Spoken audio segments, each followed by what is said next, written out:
welcome to Sipping Tea with Sabrina. In a second, we'll be sharing the tea on how to get your volunteer board excited about fundraising. And hint, it's not one size fit all. But if you've never met me before, I'm Sabrina, the Dream Team Architect and President and CEO of Building Better Boards. I specialize in building elite leadership teams for corporate and nonprofit office boards and CEOs, turning high-level potential into extraordinary performance. And if you're looking to transform your board or need support working with your board or team, you've come to the right place. Again, I'm Sabrina Hernandez, facilitator for corporate and nonprofit organizations, international keynote speaker, and your go-to expert in strategic leadership and governance excellence. I've helped drive 14 million in revenue while building organizational resilience, and I'm here to share the insights and strategies that can make a real difference for you and your organization. So let's get started. And we have with us today Jayme Dingler, and this conversation is critical to those wanting to understand how to get your volunteer board excited about fundraising. And again, hint is not one size fit all. And whether you are a nonprofit, mission-driven company, or an association, that's why we have Jayme with us today, because Jayme is an expert in this area as well. So y'all know why we connected, because, you know, I like boards and she likes boards. So this is about to get real, y'all.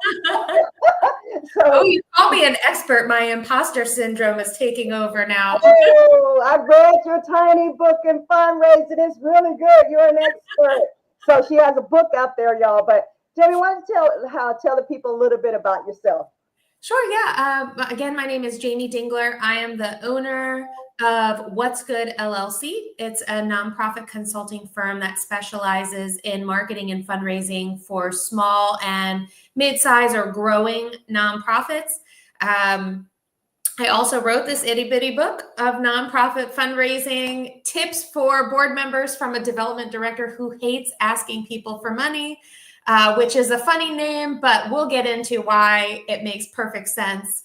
And actually, just like 5 minutes before we came on here, I just uploaded my very first episode of my new show called What's Good Wednesday to my YouTube channel at Be What's Good. And it's on all other channels, but not yet, because I had to come on here and hang out with Sabrina. So thank you for hanging with me. Yeah, I just love helping nonprofits. I started out as a board member. I fell into the job of development director. I was someone who was creative and really passionate about the mission, fell into the job. I didn't know what I was doing, but I listened to the experts and I implemented what the experts said to do. And magically it worked. And we ended up raising a lot of money. We ended up tripling our fundraising in 3 years. And during COVID, I started getting requests for help from other organizations and thought I can make a bigger impact in my community, in my world, by helping lots of organizations. And so that's when I started with What's Good LLC. And it's been amazing. We're almost 4 years this summer, and it's been incredible. I love all my clients. I love the idea of just being able to help a lot of people achieve greatness in the nonprofit world and help our community and make our world a better place. Wow, I'm so excited to have you on here. Someone who's a practitioner and an expert who served on a board as well and did the development position. So you know how to talk all the languages. So when I ask you these questions, make sure you talk all the languages, right? So I got a couple of questions here, and I'm going to start. And as we go into this, people have questions, you know, they can ask the questions and we'll get to those in the end. But here we go. So many nonprofit leaders struggle with disengaged boards. I hear it all the time. Especially when it comes to fundraising. So why do you think board members often hesitate to get involved in fundraising activities? Yeah, I mean, I think so much of it has to do with the perception of what fundraising means, right? Because if you just tell your board members or prospective board members you have to fundraise, well, the immediate vision that they have in their heads is like getting down on their hands and knees and begging everyone they know for money. It just immediately, there's this feeling, this ick factor, right? Surrounding that. There are only a very few people in the world that actually like asking people for money and aren't afraid of it. And so really what fundraising is about, and we'll get more into it, you know, as we go along, but fundraising really isn't about asking people for money, right? It's about building relationships, and it's about getting other people as emotionally invested in your organization as you are. And when they're emotionally invested, most people will become financially invested. And so when you look at fundraising from that perspective, it's like a whole other world opens up. It's so much more palatable and it makes a lot more sense. So I really just think so much of it is just really the approach to how you're talking about fundraising with your board, how you're describing it to them, and what you're asking them to do. You bring the energy into the boardroom. And if you have that fear and that disconnect about fundraising, then they will too. Excellent. So you've mentioned that fundraising isn't a one size fits all approach. So how can nonprofit leaders identify and leverage the unique strengths of their board members? Yeah, so I think the first thing that we have to do is start treating our board members like the volunteers and donors that they are, right? And steward them just the way that we would steward our other major donors and important volunteers. If you're not, you know, getting to know your board members, these are people who are volunteering a lot of their time to help the organization. They're giving money, hopefully every year. They should be giving money every year. And they're really important to your organization. And so it's important to take them out to coffee or lunch, sit down, learn about them, learn who they are, you know, learn how they like to be communicated with, learn what their availability is, learn about their talents and their passions. And once you get to know them, it's really easy to say, oh, you know, Bob's really not going to be into doing this, but I think he would love to do that. Then you start to see your board members, instead of this like monolith, you start to see them as puzzle pieces, pieces of a whole, and they can work together at their own capacity to further your development program. Girl, you said a mouthful. I am over here nodding my head and like clapping because that is exactly it. Your boarders are your top donors. Stop seeing them as a monolith and get to know them. You know, here's the thing, because you've been a board member and now you're doing this, and I'm going to say this. Most people only want to deal with, well, not only, but most people deal with their board during the board meeting, and that's it. That once a month or once a quarter, and they don't go outside of that box. Can you, from that seat that you have sat in and one you're sitting in now, let the people know it's okay to reach out? It's not only okay, but it's imperative to be building these relationships. That was one of the things, I sat on a seminar and they talked so much about that, is stewarding your board members. And I made it a point when now it was easy because I came from being a board member, so I knew a lot of our board members, but it was so important to me to build those relationships. I sat down with every single one of my board members. The conversations really, like 5% of it was about development, and the rest of it was just about being friends and getting to know each other and catching up on what's going on in your life and showing that you actually care about the other person and what's going on with them, right? And it really, that rapport, then they knew that when I called them, I was someone that cared about them. I was someone that cared about the organization, but I also was somebody that knew that they said that they were going to do X, Y, and Z, and how, you know, and that I'm going to follow up with them, but that I'm also someone they can come to that can help facilitate that for them. They're not out on an island. They've said they're going to do this thing and they're just hanging out there by themselves and they don't know how to move forward. That's the other part of our jobs too, as development professionals and board chairs and executive directors, is the facilitation part of things as well. That is an awesome statement, because I don't know if you heard my story. When I first got my first development director, I ran them away because I didn't know, people, I got to a certain budget size and people say you need to have one. And I was used to doing it all by myself. And so I ran them off, and you just gave a great, their job as a CEO is to facilitate and coordinate and support. And so thank you for that. So what are some effective ways to motivate board members who feel uncomfortable and unqualified to ask for donations? Yeah, I mean, is it okay for me to say they don't have to ask? Yes, it is, because I believe that as well. Yeah, there are so many different roles.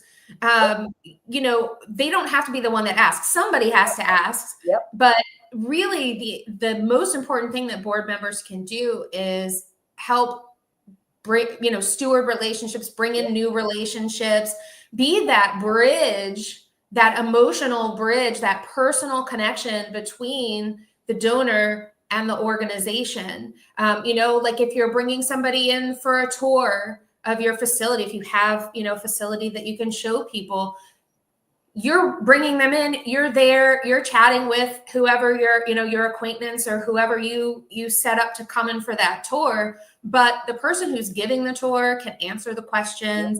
They can make the ask at the end. You don't have to be the one that does that. There are also, there are so many things that people can do that if you're kind of socially uncomfortable, there's so many things you can do to help your organization. Like one of the most important things in fundraising is donor retention. Yep. And one of the most important elements of donor retention is thanking your donors. And one of the most important things that an organization can do that so few do is send out a personal handwritten thank you note to a donor. It doesn't matter what size the donation is. It doesn't matter if the donation is monetary or a donation of goods and services. It should be a personal thank you. And you have board members that maybe don't have a lot of time, don't have a lot of energy, aren't very comfortable in social situations, but they have nice handwriting and they write well, and they would be happy to sit in their living room while they're watching TV or whatever in their free time and write thank you notes. It means it is so impactful to a donor when they get something like that. So there are so many ways when you're looking at fundraising from a relational perspective instead of from a transactional perspective. There's so many ways that your board members can participate, whether they feel comfortable with asking for money or not. Thank you. Thank you. Thank you. Yes, it is okay. They serve many. Fundraising is like only 5% of fundraising is asking for money. And I'm so happy that you have repeated that message. There's many ways for board members to get involved in that fundraising process that is more impactful than asking for money, which is only 5% of the whole process. So thank you. So here's the deal. You and I both know this, right? It's relational. It's not just about asking for money. It's cultivating. It's building those relationships. It's saying thank you. It's all of those things. We know that, but how can organizations provide training or resources to help board members feel more confident in their fundraising roles? Yeah, that's a great question. I'm going to say something kind of funny, actually, in response to that. Sometimes it takes an outside person, especially if you're an organization that, like if you're a small organization that has previously the board focus has really been on day-to-day operations, and they're really in the trenches doing the work, and you're making this switch to more of a governance board and fundraising board, and your board has never had to participate in fundraising before, there's likely going to be a lot of pushback at the beginning. And sometimes, for whatever reason, I'll just tell this little parable. When I was development director, we had this board member. Well, the board chair was even like, we didn't ask people to fundraise and they shouldn't have to do that. But we had this one, she finally came around, but we had this one board member who just was really angry about having to fundraise. And she was so adamant that that's not what she signed up to do. And that's not the job of the board members.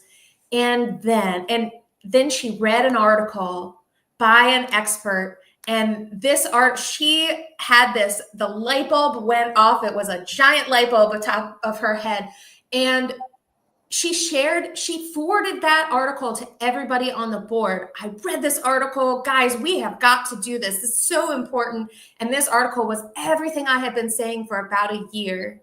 And so that was one of the reasons I wrote my book as well, was because sometimes it just takes that outside person to validate, we're human beings. And if we're uncomfortable, change is hard, whether it's good change or bad change is hard, it's scary. And so a lot of times when we don't want to do something or we don't know what is ahead and, it's just scary and uncomfortable, we find ways to rail against it and push it off and say, no, I don't want to do that. I'm not doing that. No, you can't make me do that because this is not what I'm supposed to do. No, that's good. I'm glad, your book is awesome. I got your book and I read it, and it really does reinforce those things. And I'm sure if you haven't gotten the book, guys, you should get the book. If you've been talking for a year to your board about fundraising and they ain't getting it, she wrote the book just for your board members. So you should get one and get a copy for every board member and pass it out and have them read it and come back and see what you get from there. Yeah, we made it super short. Look, it's only like 40 pages. So it takes like half an hour, 45 minutes to read. It won't get tossed in the corner. That's another reason I made it super short. It's not going to be a doorstop. It's something that hopefully they'll crack open and read. But even still, if you have somebody like a Sabrina or like me in your community, have them come and address the board, because for whatever reason, sometimes it just takes that outside voice to flip that. Oh, Fumi, my book is called The Itty Bitty Book of Nonprofit Fundraising, Tips for Board Members from a Development Director Who Hates Asking People for Money. It's available. Quick read, I promise you. It's available on Amazon. But I think seek out somebody from your community, a consultant, or like ask Sabrina or, someone like me to come and do a webinar or something, some kind of training. Because when it comes from an outside source, that's really like the biggest thing that I've seen. I see the light enter the eyes when I'm giving, a seminar or a webinar on this topic, that it just doesn't occur to people, or they're like, oh, this is a real deal. This isn't our development person making it up off the top of her head. We have to do this. Right. She's not just saying it because this is a part of her job. It's true. Wow. That's really good. So I just so appreciate what you're saying and how you're presenting the information and just giving people encouragement. And so if you've just joined us, hey, Fume, if you're just joining us, welcome to our broadcast. And we're currently talking about how to get your volunteer board excited about fundraising. And hint, it's not one size fits all. Don't do it. Don't do it. And we've just covered, look, this is relational with your board as well. You got to go out there and build relationships with your board members. And every board member is not going to ask for money, and it's okay, right? Some board members are going to sit and write those thank you cards. That is okay, because that's all a part of fundraising. And sometimes, which I like Jayme for saying this, sometimes you could say, as the development director or the CEO, you can say, we need to fundraise, and this is how you do it, and you need to fundraise, and they won't hear you. And so bring in an outside expert. And right now, you have two sitting here in front of you who we are the board whisperers. We know how to get them to fundraise. So I really, I was so excited to have Jayme up here. So Jayme, I could go on and on about this, but we got a couple of more questions here. Yeah. Hit me So with it. yeah. So what steps can nonprofits take to create a culture where board members see fundraising as a shared responsibility rather than an optional task? Thank you for asking this question. This is so important. You do not want to have this fight every year. The biggest thing that boards can do and that leadership can do is be transparent about the fact that your board members, when you're prospecting for new board members, often it's like, yes, you have to do this, you have to do this, you have to do this, and then fundraising, right? And because you're afraid that somebody is not going to join your board if you say the word fundraising, well, guess what? If you say the word fundraising and then you explain what fundraising means in your organization and somebody doesn't want to be on your board because of that, good. That's okay. It's okay, baby. It's okay. That was the right decision. Yeah, I mean, it's so much better to have a smaller board full of members that understand what their role is and are ready to take action than it is to have a bunch of people who it's nice to have their name on the board list, but they're really not engaged in the work of the organization. It's like herding cats. Yep. What is the point of that? That's not helpful. It's not helpful to have their name if they're not putting any oomph behind it, right? And so it's okay. It's really, you have to, if you're not going out with a board roles and responsibilities sheet when you're prospecting for new board members and saying these are the things that are going to be expected of you as a board member, then you're going to get people that come on, and whether it's fundraising or something else, they're going to say, this is not something we talked about. This is not something I agreed to do. And you're going to end up having problems and pushback. So it's so important. And then the other thing is have a board fundraising policy, that this is the policy of the organization. And that, the way I advise my clients to write that up is to have a summary of what is the process for getting everybody's commitments for the year. And then below that, give examples of what relational fundraising looks like so that your board members understand this is not begging everyone I've ever met for money, right? This can be so many different things that I'm comfortable with. I will find at least one thing that I'm comfortable with that I can do. And they understand that. The third thing you really should have on your board fundraising policy is that your board has to give a donation to your organization every year.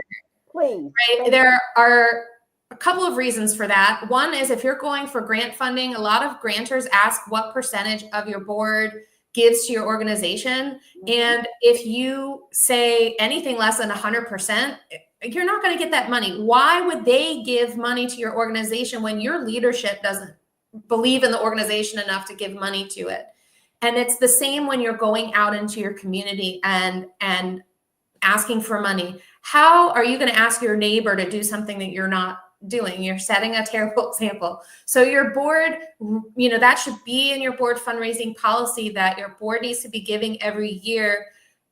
Again, this is not one size fits all. Small, mid-sized organizations, everybody is on there for a reason, and likely that reason is not because they have super deep pockets. Don't ask everybody to give the same amount either, right? It should be a stretch, but it should be a stretch based on their personal financial situation. It shouldn't be like everybody give or get $5,000 or $10,000. The folks that don't have the resources to do that are going to feel really badly. And then the folks that have the resources to do more are going to stop themselves at the limit that you have set. So those are just a couple of the things.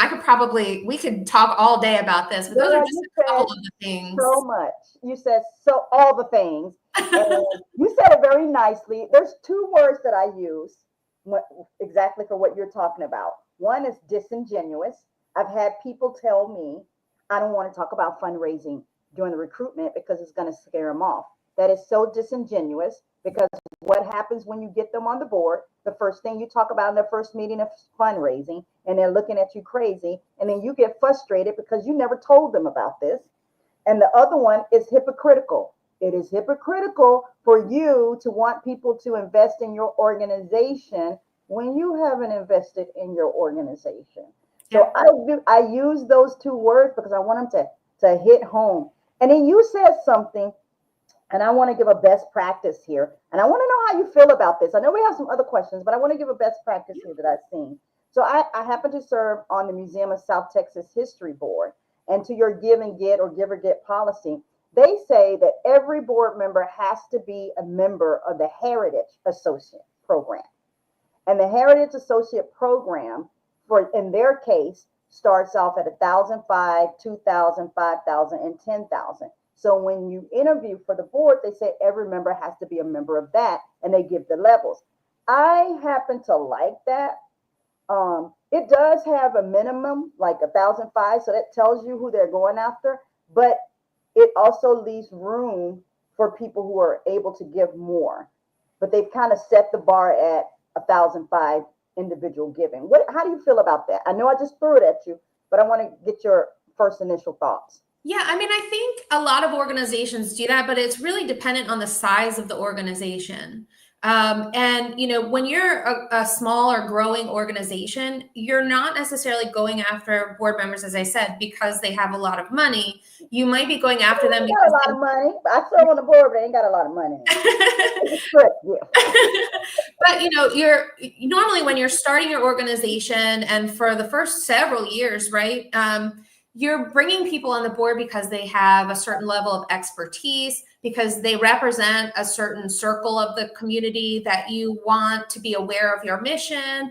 There are a lot of reasons why you bring people on your board when it's small and or growing. It's not necessarily because they have deep pockets. So maybe you could do something like that, but it has to start out at a much lower level, right? I give the example of when I was development director, we had a gentleman on the board and he was on an incredibly fixed income and all he could do was $5 a month. That was a stretch for him. And we said, you know what? Great. Why don't you give a testimonial about how important it is to give monthly to the organization, right? Everybody has value. It's not necessarily, they all have value from a fundraising perspective. It doesn't necessarily matter how much they have to give.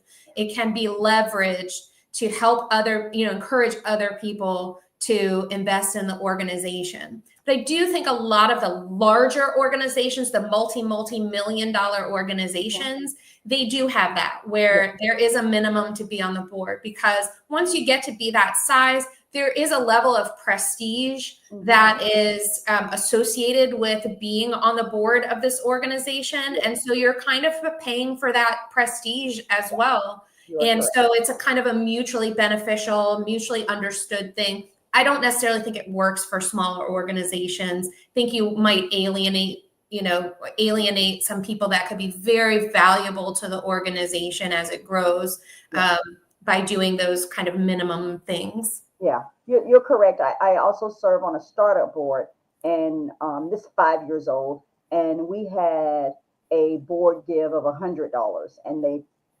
I'm in this game, so it felt very low to me, but exactly to your point, it's different. And then finally last year they went to 250. So I was very proud of them. Yeah, that's cool. Because they grew, they grew in their mindset, but it took 2 or 3 years to get them there. And so I was very proud of them.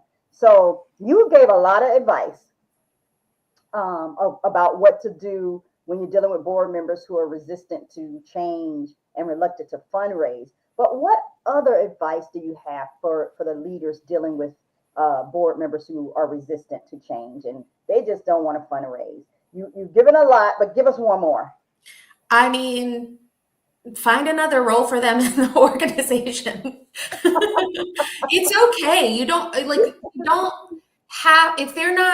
If they're not comfortable fulfilling the role of a board member, that doesn't mean like they still aren't valuable to the organization, but they shouldn't be on the board. And so maybe they are on the advisory council. Maybe they are, maybe they have a big role as a donor and you just start stewarding them as a major donor and ask them to step off the board, you know, you never want to like burn bridges with anybody, but your job is to make sure that you know, the role of the board is to make sure that the organization has the resources to sustain the mission. And if somebody just isn't willing to put in the time or energy or if they don't have it too, you know, if they're so resistant after you've tried all of these things, after you've said, look, if you have 2 hours a month to write 10 thank you notes, if you have, you know, if you could just share things on social media, if you could just, you know, work it into conversation when you're meeting with your friends and family, whatever it might be, if you've tried all of these things and it's still just not happening, it's okay to kind of give the Ross from Friends hug and roll. Right? I used to say plaque them and thank them. Hug and roll, hug and roll. I say plaque them and thank them. It's okay. You know, you don't have to keep somebody on your board that is a detriment to the organization. You can find another role for them and do it in the nicest way possible. But you have a responsibility to make sure that your organization runs smoothly and that it has the resources to do so. And that requires sometimes making hard decisions. Yep. And having hard conversations. Whew, yes, you're a breath of fresh air. It's like, you're speaking my love language here. So I thank you. You're feeding into my soul. So thank you. Thank you so very much. So I got a couple more questions. So can you share an example of how board members can all contribute to the same fundraising effort, but in a personalized way? I love this question because I always use the example of a fundraising event, right? So to me, this is the perfect example of how your board can be pieces of a whole, right? You might have somebody on your board who has tons of time and tons of energy that wants to be the event chair. You might have somebody else on the board that doesn't have as much time, but wants to be involved in the planning of the event. They don't necessarily want to be in charge. They can be on the committee, the event committee. You might have a worker bee where they just want to be set on a task and go. So like the day before the event, the day of the event, they're your runner. They're going and, you know, collecting donations. They're going and getting food set up or helping coordinate the volunteers. They're the worker bee. You might have a few people on your board who are very comfortable in social situations and they want to be the ones that are the schmoozers, right? They're the ones that go out and thank everybody for coming on behalf of the organization and the board of the organization. Do you have any questions about our mission? Can I introduce you to our executive director? Well, they're the schmoozers. They're the thank you people, the face of the organization. You may have a board member that wants to buy 2 tables and fill it up with their wealthy friends who, you know, are going to have a great evening and then hear the mission moments and hopefully be inspired to learn more and become more engaged. Then you've got event follow-up, right? The event is not the thing. Let's talk about that too, right? The event is not the thing. Events can be hugely successful, but you're missing out if you don't take the opportunity after the event to keep the attendees engaged. I don't care if they bought a $10 ticket. They are now on your mailing list. You should send them a personal thank you for attending the event. Ask them to come for a tour of your facility or like contact you if they want to learn more about your mission. Make sure they're getting your newsletters. Make sure they understand where their $10 went because their $10 is important. Yep. And, you know, so you have board members that, you know, like I said, there's your board member that only wants to write thank you notes. That's hugely important. It's such an important part. They're all pieces of a whole. Now you've got all of your board members who are all individual human beings. They're all participating at a level that feels good for them. And you're creating a successful event out of it rather than just going to your board and saying, first of all, you as a development person taking on everything and then just going to your board and saying, I need everybody to sell 20 tickets to the event, right? You see how the difference between those two things. and how much more successful and much happier the board is going to be because they're participating in a way that feels good for them and that they have said they want to do versus trying to ask them to do something they just don't want to do. All I'm going to do is say amen. Amen, amen, amen. With the thing that you just said. Thank you for that too. I'm a fan. I don't know if you can tell, but I'm a fan. So I'm a fan. I'm a fan. So I got one more question, right? This is the last question. Then we're going to look down here and going to keep going. For organizations just starting this journey, because you alluded to people are in different stages, right? What's one action they can take today to begin engaging their board in fundraising efforts? Yeah, I think step number one is whoever your leader is, whether it's your board chair, whether it's your executive director, whether it's your development director, set up a one-on-one meeting with every member of your board. Take them out to lunch, take them out for coffee, start building a rapport and a relationship with them. That's the most important thing. Start stewarding them. Get them excited about being part of the board rather than seeing it as a chore. And things will start to flow naturally from them. I will say step two is maybe get them a copy of my book. Girl, yes, get the book. We're gonna put the link in the show notes and in the comments so people can get the book. I just think I didn't, I'm not making $1 million off this thing, trust me. But I have seen, I've gotten a lot of feedback from board chairs and development people that they've bought this for their board, and they'll have a board member come back and say, I've read this like 3 times, I'm ready to go. It has a lot of examples too. That's another reason I wrote it, is because I want there to be something actionable to be able to do at the end of reading something, right? Mm-hmm. So the whole last third of the book is these examples. Like I've just gone through with events. It's pages and pages of ways that your board can participate in fundraising. I just think that's important to give them ideas, because that's going to spark something that someone can say, oh, I can totally do that. That's completely reasonable. It's not scary at all for me to, go give a happy dollar at Rotary and talk about some awesome thing that happened with a client. There are so many things that your board can do that they just don't know is available as an option. And maybe you don't know that it's available as an option either. You can start building your, expanding your horizons of what does it look like for board members to participate in fundraising. Open your mind, expand your horizon. Expand the horizon and open your minds, because it is not just selling the table or all the things that you said. It really is. I've been a Rotarian for years, for over 20 years, and I have seen organizations come in and do presentations, but it's always the CEO. And the one time, a couple of times, it's been board members.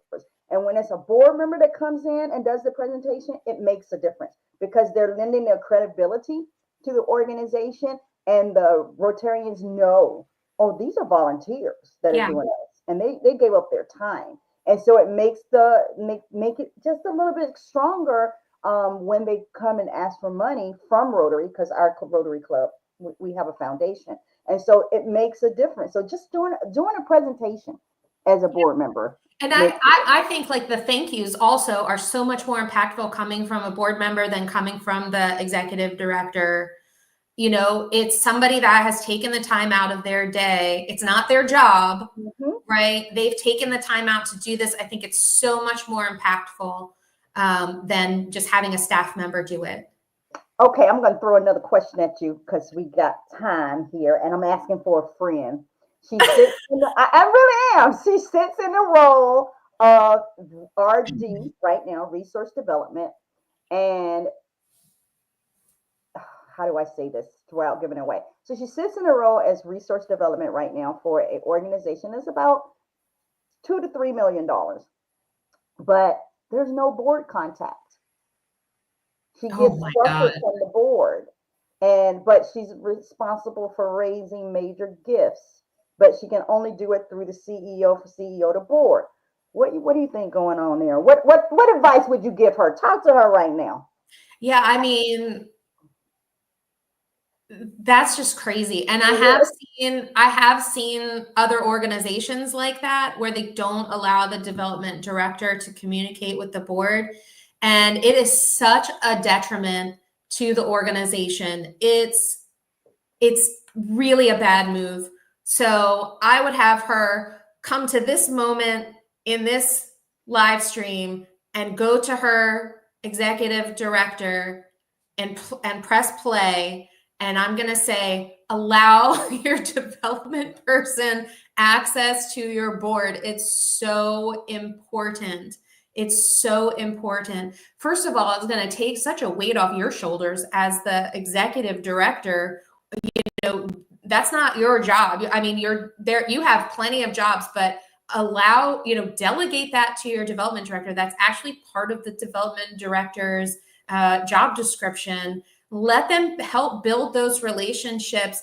When you have a board that has no communication with the development director, and then the development director comes on a board meeting and tries to ask the board to do anything, it's like, who is this person? Who are you? Right? Why would I do anything they ask me to do? And so you're really just causing an unnecessary disconnect in the organization, and it's going to interrupt the growth of the development program, especially at multi-million dollars. You do not want that. You want free flow of contact. You want those relationships to be built.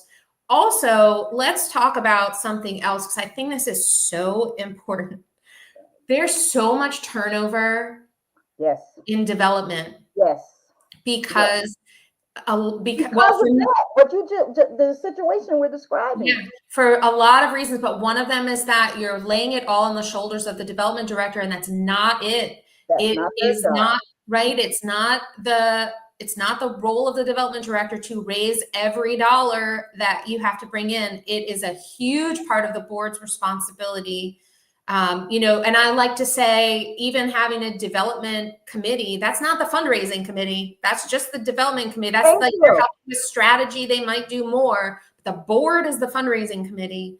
And if you're not allowing your development director to do their job, and you're putting it all on them, you're going to lose your development director. The other thing is, if you lose your development director and they are the person that owns all of the relationships with all of your donors, you lose that too.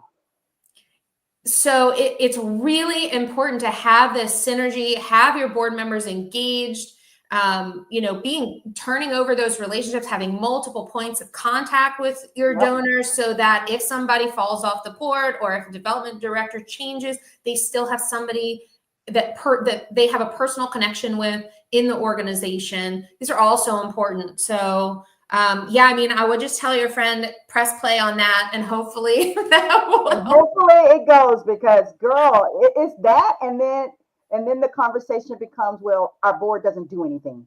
I'm like, what? You don't you got to have the RD work with the board to do something. If there's no stewardship, they have no incentive and no motivation to do anything. It's just the same thing as if you're not stewarding your donors, what's their motivation to give to you? It's the same exact thing. Thank you, Jayme. Okay. I get so excited. So I know you answered the Fumi question. I am going to see if we have any other questions or comments in the chat, because it's coming all over from everywhere. Here we go. So let's see. Village in the Valley. This is a huge problem we also struggle with. Thank you for putting this information together. So that's the board engagement. LinkedIn user, new organization, new board development. Can every member on the board have the same monetary goal? I think you talked about that, but flexibility about how they reach the monetary goal. And as a board, is it a good idea to set a goal to support the mission for the year? Yeah, so I'm gonna say no. I need you for a little bit, so I'm gonna let you do yours, and then This is one of those give or get situations, I feel like, and it depends on, like, if you're a new organization, if everyone on your board agrees to that and that's the strategy that you've come up with, then yeah.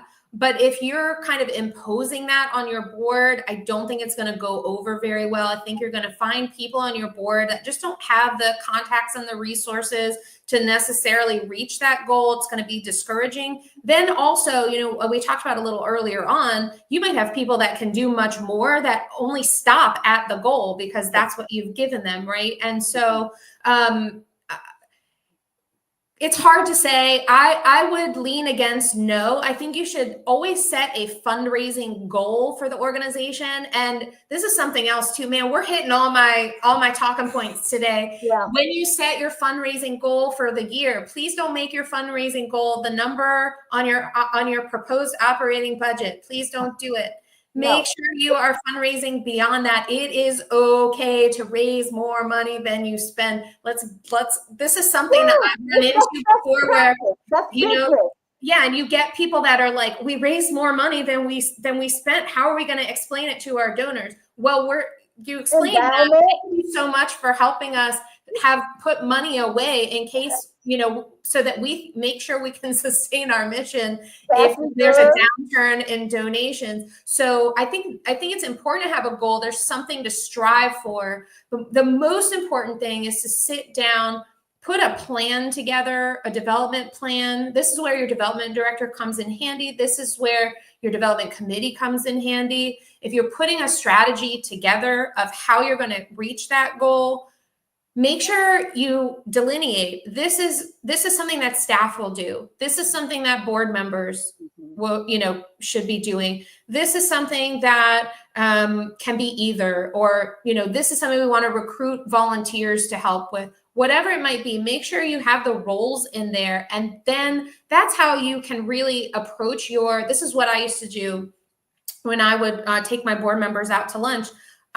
We would have an approved development plan, and then we'd have a nice chat, catch up, and then I would break out the development plan and I would say, here's the plan for this year. Where do you see yourself fitting in? Right. And then after I met with everybody, everyone got the copy of the plan that had everyone's name next to what they said they were going to do for the year.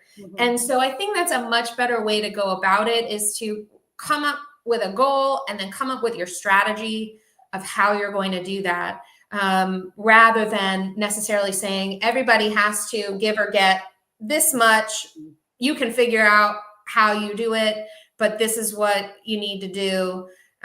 If you decide to go that route, make sure that you are providing the resources to facilitate them in however they choose to raise that. Yeah, that's good. We differ just a little, so yeah. I'm going to share. So I believe in a good goal. I mean, a pathway. I believe in give and get. And usually what I tell people is each board member give or get, and it's up to the board to determine what that amount is. But whatever that amount is, you have to have a pathway towards that amount. So for example, Village in the Valley, who's up here now, our give or get for that organization is $3,000. Or somewhere around there, $3,000. So what does that look like? Each board member has to give $250 personal, right? So that leaves, girl, I'm not a math, so don't be mathing me, okay? That leaves what it leaves. And then we have an event, and each board member is responsible for selling a table to that event. And that table is $1,500. And then we have something else. And so that collectively comes up to $3,000. For the museum, it's also $3,000, and there's a pretty cut and dry. You have to join the Heritage Associate. That's minimum. Each board member, that's minimum. Each board member minimum has to do the $3,000. And when they recruited me, they explained it very clear. You have to join the Heritage Society, a Heritage Associate program. And when I looked down, it was $1,500. So okay, I can do $1,500. Where's the other $1,500 coming from? I have to sell a table to their event, which is the table is $1,000, and then I have to sell 5 they call it luck of the draw tickets at $100 each. So that totaled the 3,000. So when they broke it down to me like that, here's the 3,000. This is the pathway to get to the 3,000. It was a relief for me then to say I had a pathway. And the reason why I say that too is because I worked with a district judge and he was on our advisory board. And I was like, well, give according to your means. And I've done it both ways. Give according to your means, give according to your means. And you know how you go through that and everybody has given, but you got this one person who hasn't. And then somebody has to put on the big girl pants and make the call. Yeah. And so I made the call. Of course, I had to make the call. And I asked them, like, everybody's done theirs, but you, and what's going on, or how can I facilitate this? And he just said, just tell me what you want. I make decisions all day long. I don't want to make another decision. Yeah. Tell me what it is, how much you want, and then that's what I'll do. So I kind of flow between that. People are decision fatigue, give me a path, and also I'm a type A, so I like a good path. Yeah. So that's therein lies the difference. But I think both method works, right? I think it's what works for your organization. For me, I think it's like if that's established at the forefront, if that's established when you're prospected as a board member, this is how it works in our organization, and you agree to do that before you come on the board, then that's one thing. But I think, I work mostly with organizations that don't have an established development plan. Their board members generally have never been asked to participate in fundraising before. And so, for the organizations that I work with, this kind of personalized approach where it's not about how much you're doing, it's that you're participating. You are a piece of the whole team is working together to accomplish this goal. That's what works for the organizations that I work with, because they're small and they're growing, and they don't have that established culture of fundraising. Yeah. Once you have like the organizations that you're working with, that you've established, this is the culture, this is how we do it, this is the pathway. And if everybody agrees to that, then that's amazing, and more power to you. I know there are a lot of successful organizations in my community that do a similar thing. But just for the folks, that are just starting out or just trying to make that change, I think it's better to say, because they're like, I don't want to do it. It's better to explain what fundraising is and how you can go about it, and let them kind of have that choice, right? Yeah. Ease them into it. So I get it. So here we go. This has been so exciting for me. I don't know if anybody else's soul has been blessed, but mine has. Just having this conversation with someone who geeks out on boards like I do. And so, look, guys, you have a choice. Look, there's a lot of consultants out there. Myself and Jayme are board consultants. We know how to engage boards in fundraising. You have heard us out. If you want more information about me, go to www.buildingbetterboards.com. Jayme, where do they go for you? Yep, they can go to bewhatsgood.com, as in we help nonprofits be what's good in the world. Oh, I love it. And look, I was at DG, I ain't gonna give them no promotion. And I saw this. I don't know if you can see it. And I thought of you. I know, I have so many, all my friends. This is what happens now. There are bees everywhere. Friends and family, bees galore. I love it. Yeah, so I was like, oh, I have to show her this. Look, it's so pretty. And I just want to give a shout out to my client, the Moody Clinic. I don't know if you can see this, but I did their board retreat a couple of weeks ago, and they gave me this handy dandy mug for my sipping with Sabrina. So thank y'all. Yes, we both got it. So thank y'all so much for joining us today. You know what, Jayme? I'm going to give you the final word, just to give the folks a little encouragement, so that we can end on a great note. All right. Yeah. I mean, development is hard, it's stressful, but you don't have to do everything at once, right? So we have thrown a ton of information at you today. Don't feel overwhelmed. Sit and stew on it. Let it marinate in your brain. And then if you pick one thing out that we've talked about today and start implementing that at your organization, then you are moving in the positive direction. Don't get overwhelmed and shut it down. Find one thing that you can do and move forward. That's the goal. My favorite saying, I have this little, where is he?